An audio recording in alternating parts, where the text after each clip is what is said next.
Et bonjour tout le monde, j'espère que vous allez bien. Bon alors aujourd'hui je vais vous faire un petit tuto de comment enlever du Blackson facilement. Voilà, donc à l'heure actuelle, voilà l'état du 4x4. Donc on a séparé la caisse et le châssis. Je vous ferai une petite vidéo après, une autre vidéo du moins, pour vous faire voir un peu son évolution. Et du coup je vais vous faire voir voilà, comment on enlève ce Blackson pour ensuite découvrir des fois des petites mauvaises surprises comme de la rouille. Voilà, mais avant tout, on va déjà faire un peu de place dans le garage et enlever tout ce que j'ai mis sur la caisse, tout ce qu'on a mis sur la caisse pour pouvoir avoir un peu plus de place. Bon, du coup, comme vous pouvez le voir, j'ai rangé un peu, enfin vite fait, hein, n'est-ce pas, parce que j'ai tout stocké ici, parce que de toute façon, ça va retourner sur le 4x4.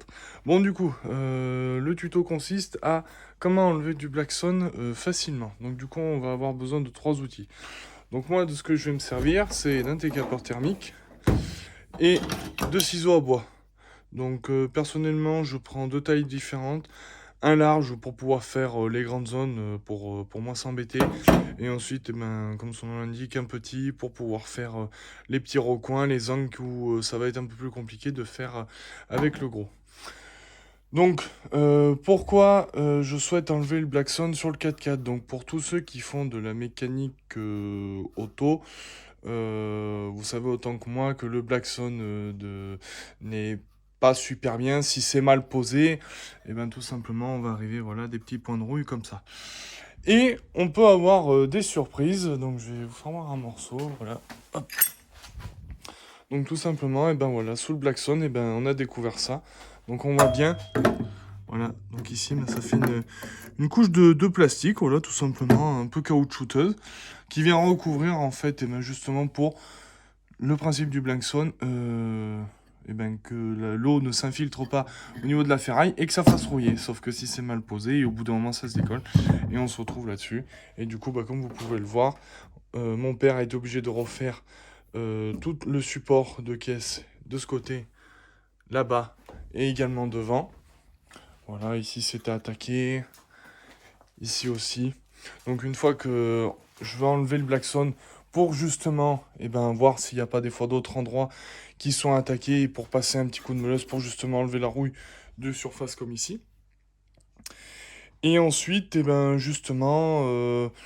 derrière, on traitera l'anti-rouille pour que justement la rouille qui est déjà existante ne se développe pas. Et ensuite, je passerai, alors là, oui, justement, ça peut-être je me contredis un petit peu, mais je repasserai une couche de Blackson pour que justement, ça fasse une autre couche de protection.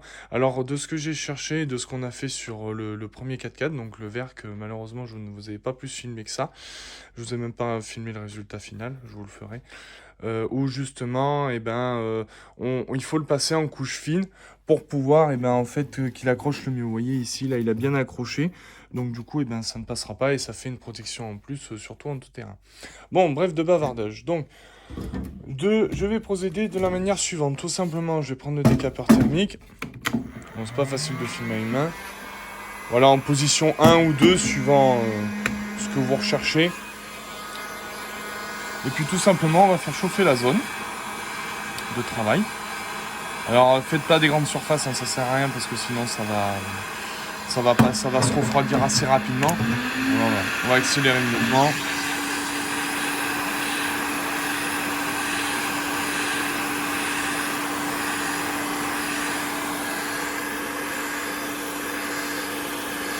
Alors c'est vrai que le mieux pour faire ça, comme à cette période de l'année, c'est vrai que quand il fait froid, c'est agréable parce que du coup ça réchauffe un petit peu.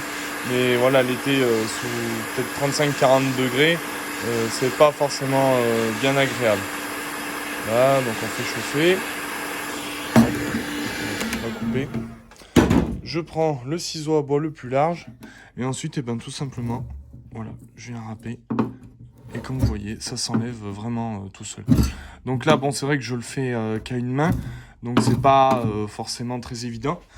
Mais vous faites ça, d'un côté, vous prenez le décapeur thermique, de l'autre, le ciseau à bois. Et ensuite, vous voyez, ça s'enlève vraiment tout seul. Et donc là, on a le résultat de la caisse à nu, quoi. Donc en fait, c'est vraiment là en dessous, c'est nickel.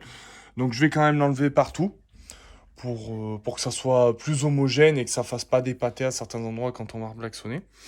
Et du coup, bah, le résultat final de une fois que le blackson est enlevé, donc là, bon, on va atterrir en dessous la caisse, si j'ai une lampe. Comme ça, vous verrez un peu mieux. Voilà, donc là en fait c'est au niveau des planchers passagers, donc faut vous imaginer que la caisse est à l'envers. Donc j'ai enlevé tout le blackson, et comme vous pouvez le voir, et ben déjà j'ai trouvé des points de rouille ici. Mais après sur le reste c'est vraiment nickel. Voilà. Hop, après ça fait pareil de l'autre côté. Là il faudra que je fasse à l'arrière de la caisse et tout. Donc on avait trouvé des points de rouille ici. Voilà, bon là ici c'est de la surface donc c'est pas méchant. Mais voilà le rendu final, ça met ben, tout simplement la tôle à nu. Et comme ça, et ben, derrière on pourra refaire peut-être un petit coup de blackson pour refaire propre. Et au moins et ben, on trouve directement la rouille. Et ça se fait voilà, très bien. Voilà, comme vous pouvez le voir ici, là ça fait des... Voilà, ça s'enlève.